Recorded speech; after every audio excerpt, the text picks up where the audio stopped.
Today we're joined by author, speaker, podcaster, LinkedIn lead generation specialist, Scott Aaron. Welcome to the show. Mark, grateful and honored to be here and excited to talk. Yeah, me as well. I've been watching what you've been doing on LinkedIn. Very, very impressive, Scott. You've caught my eye. You've caught my eye here. So I'm going to dive right into it. Why should I be on LinkedIn in 2021? Why should I be on LinkedIn in 2021? There's a number of reasons why people should, but there are also some things that people should not do on the platform if they choose to make it their platform for 2021. Now, I'm going to say this with full confidence, and I know it may seem like a bold statement to those that hear this, but if you leverage LinkedIn the correct, genuine, and proper way in 2021, for any business owner out there, you can unlock an additional 6 to 7 figures in your business. That is where all of the networking is happening. Now, there are 3 main reasons why I made LinkedIn my platform of choice 6 years ago, and I've been saying it every single year that this should be your platform this year, and then it was the next year, and even Gary Vaynerchuk talked about at the end of 2019. He said, if you do not have a marketing plan for LinkedIn in 2020, you're going to get left behind. And people still don't.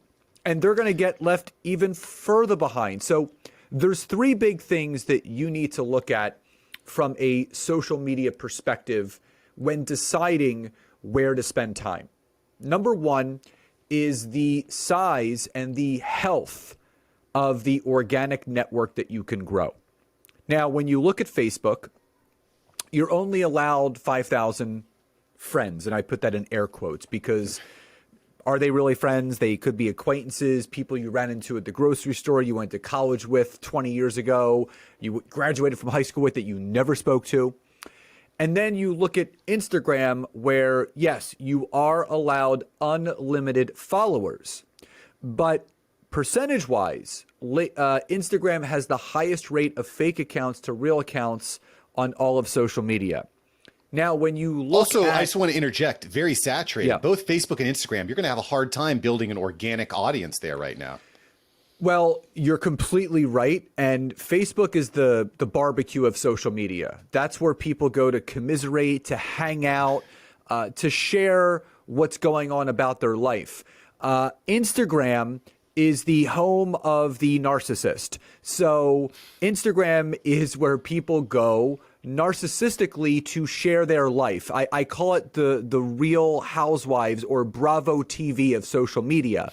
It's showing this narcissistic, amazing, picturesque, perfect life, not even like no negative things at all. Everything is fine and dandy and beautiful. Now, I'm not saying, be a negative person on social media, but I can guarantee you no one's life looks that perfect. And that's why I have a love-hate relationship with Instagram, because of the narcissism that's going on there.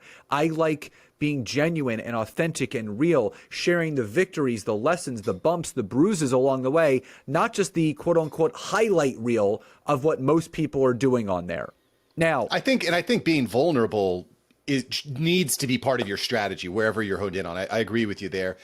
I mean, there's positive in showing, all the good things that you're doing and all the subscribers and the great picture on the beach, which if you go to Mark Smont Media on Instagram, you can see some of those yourself right now if you want. But I found this very true with Shay Rowbottom, who's crushing it on LinkedIn, it's getting vulnerable, putting yourself out there can be really powerful. Are you finding that to be effective for your strategy on LinkedIn? Actually, the vulnerability is one of the superpowers, but I don't believe in a lot of the core principles that a lot of people on LinkedIn believe in. Okay. I do not believe in fancy video editing. I don't believe in making things so overproduced that it's too professional. What I have found is one of the biggest keys to building a successful business is humanizing yourself as often as possible. Looking eye level at at the person that is engaging and interacting with your content. Everyone is striving for perfection. Everyone is striving for, I want everything the best, the most perfect, the cleanest, the most professional. Listen, that doesn't exist. Perfection is something that people chase, and it's just not real. When you don't care how something looks or the perception of how other people are viewing and looking at it, you start showing up, like you said, with that vulnerable mindset, with that genuine mindset. Some of the best content that I've shared has been me just walking around in my backyard, holding my iPhone up, shooting a 30 to 60 second video and posting it on LinkedIn.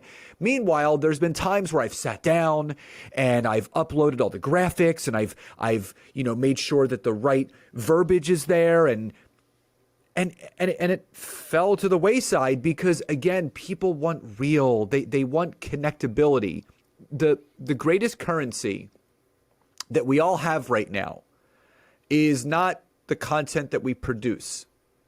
It's actually the relationships that are formed from the content that we produce. And I think people end up overthinking themselves to death, where when you overthink too much, you get so engulfed in making sure that everything is looking this way and that way or whatever way it is, that you actually lose yourself in the process. Because for me, I do strive to produce content as often as possible that leaves my audience better. But I am more concerned about the relationships that I take from online to offline, because that's the currency and the value in my business. And that's most easily done on LinkedIn. And I actually did a post today, and I did a LinkedIn Live yesterday on it, the 3 fallacies of LinkedIn. People think that you need fancy editing to really get engagement on LinkedIn, and it's just not true. Frank Mengert, one of my good buddies on LinkedIn, did a whole video on the fact that he's going to stop doing all the fancy editing on his videos, and he's just going to do native posting, just cut and dry, one-time record and post it. Because a lot of people spend a ton of money on marketing companies and time, which is the most valuable commodity that we have, on making sure everything has to be pristine. The other thing is that people think that you have to grow the biggest network possible to succeed on LinkedIn, which you're allowed 30,000 connections. But if you have a crap network, if you have a network that's not engaged, it doesn't do anything for your business. It's taken me almost 6 years to get to almost 28,000 connections on LinkedIn. And I've been steady and methodical through the entire process. I don't care how many followers someone has on LinkedIn. If people aren't genuinely engaging with my content and wanting to take it from online to offline, there's no value of that network. It's the quality versus quantity aspect. Well, this is a very common aspect of social media in general. It does you no good to have 100,000 robots following you. You've seen that before. This is very prevalent on LinkedIn, where someone will make a post, they've got 1 million followers and they get 20 likes. Like, something isn't lining up here. I'm glad you enjoyed this episode. I've got several other episodes right here for you. Smash one of these videos to make sure that you don't miss out on the tips, tools, and tactics of industry experts. Let's take that side hustle full time. Smash one of these links.